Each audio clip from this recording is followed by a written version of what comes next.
a very good evening to you. I'm Ashani Gamogi with Prime TV News. A look at your headlines first.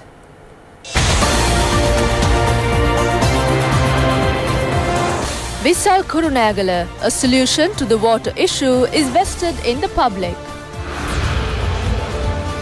Women prisoners stage a protest in Velikada. Operation of trains return to normality. And in news overseas, the arms depot blast in Syria's Idlib province kills 39.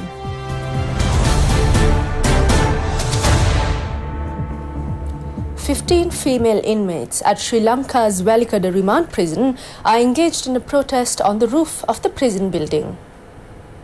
Police said that they had been on the rooftop since this morning. Reportedly, the group of female inmates is engaged in the protest, demanding bail and to expedite their trials.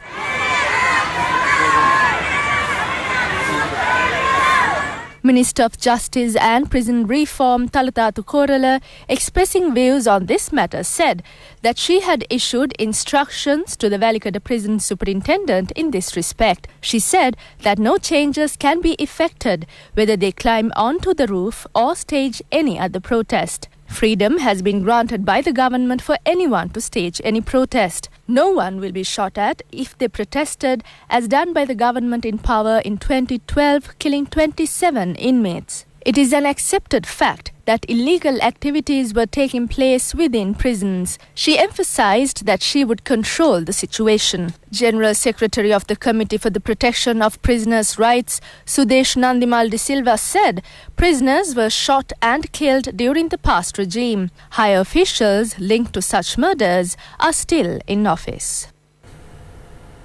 The Good Governance Administration has launched a massive program on behalf of the safety of the youth generation that is the backbone of the country. Young groups should be active to make optimum use of this effort. There is a trend of young men and women assuming jobs as three-wheeler drivers soon after facing the GCE ordinary or advanced level examinations, with the aim of finding an avenue of earning. It has been found that young men and women are not making use of the many vocational education opportunities opened up by the government. Under such circumstances, the government issued a gazette notification limiting the age of three-wheeler drivers transporting passengers to between 35 and 70 years. Many accidents had been reported in the recent past due to the lack of such criteria. Although the enforcement of such regulations was the need of the hour, three-wheeler drivers are objecting to the enforcement of such regulations. It is the view of a majority that such decisions should be taken to create a better future for young men and women. The enforcement of such regulations will pave the way for the young below 35 years of age to take up educational and vocational courses. Projects such as Enterprise Sri Lanka, Yon Puraya and Youth Brigades, launched on behalf of young men and women, are now being successfully implemented. Meanwhile, Prime Minister Ranil Wickremesinghe has said that the Youth Innovation Fund was planned to be launched with the intention of extending a helping hand for young innovators to further strengthen such programs. The Prime Minister made this reference recently joining in a World Youth Day commemoration event. The Good Governance Administration has opened a correct path for the youth. It is the duty of the youth who had been desperate to make proper use of it. The Finance Ministry has planned to bring in several amendments to the Inland Revenue Act this month to remove some of the taxes imposed on artists in the country.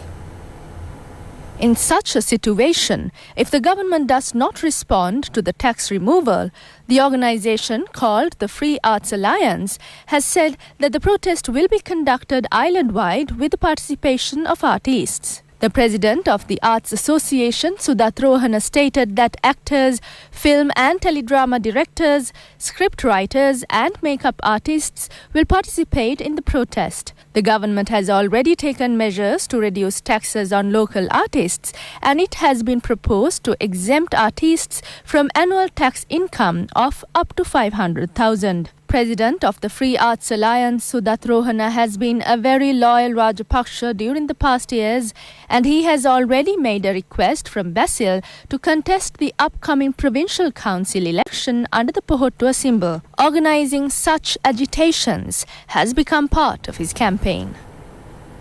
Still on local news, Law and Order Minister Ranjith Madhumabandara has referred to the maximum measures taken to suppress organised crime.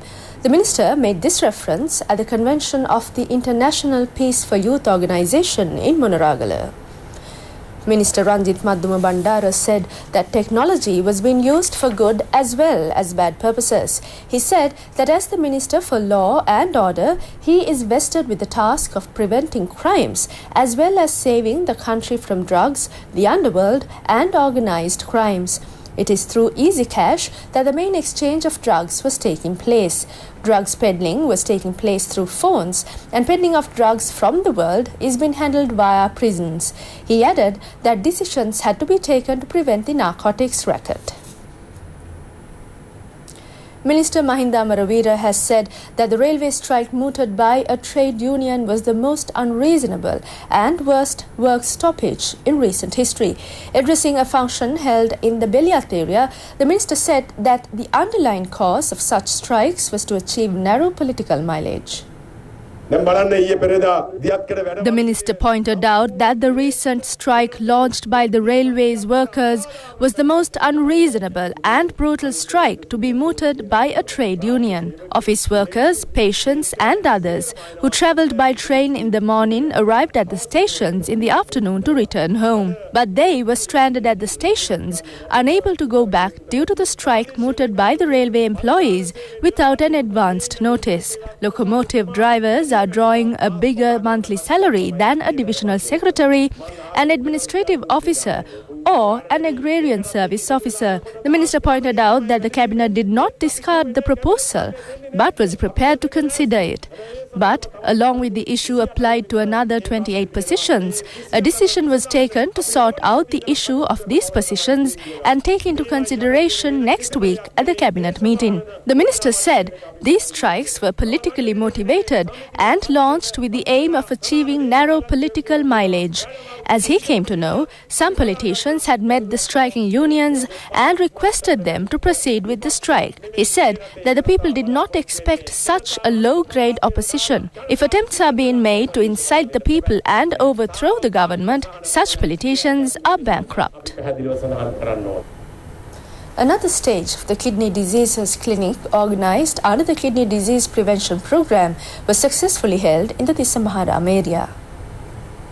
The clinic was organised by the Tissamaharama Uddakandara Vihara. A large group patronised. A water purification machine was installed as a solution to the drinking water issue in the area. It cost 2.8 million rupees. It can purify 10,000 litres per day. A group, including Project Director of the Presidential Task Force on Prevention of the Kidney Disease, Asela Idawala, joined in the occasion. Project Director of the Presidential Task Force on Kidney Disease Prevention said that it had been confirmed from all clinics that between 5 and 7% are down with the kidney disease. Also based on the results of the clinics and awareness programs, it has been possible to bring this figure down to less than 5%. In addition, Asela Idawala said that on the orders of the President, they have taken action to provide 485 water purification machines to areas where the kidney disease is rife.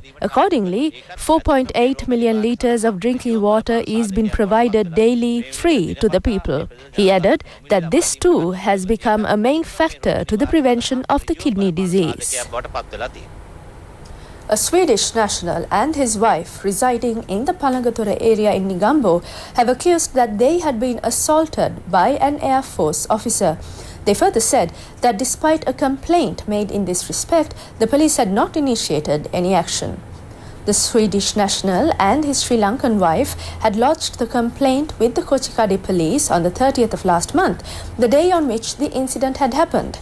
The couple, summoning a news conference, said that they had still not got the support of the law in this connection. The couple pointed out that the issue surfaced over the parking of a vehicle on the road opposite the house. They have given the CCTV footage related to the incident to the police as well as to the media. Priyanti Tissera, the wife of the Swedish national, had been hospitalized for 4 days. Water supply and water sanitation projects launched under the Visal Kurunegala Development Programme were vested in the public today. The opening took place under the patronage of Prime Minister Ranil Wickremesinghe.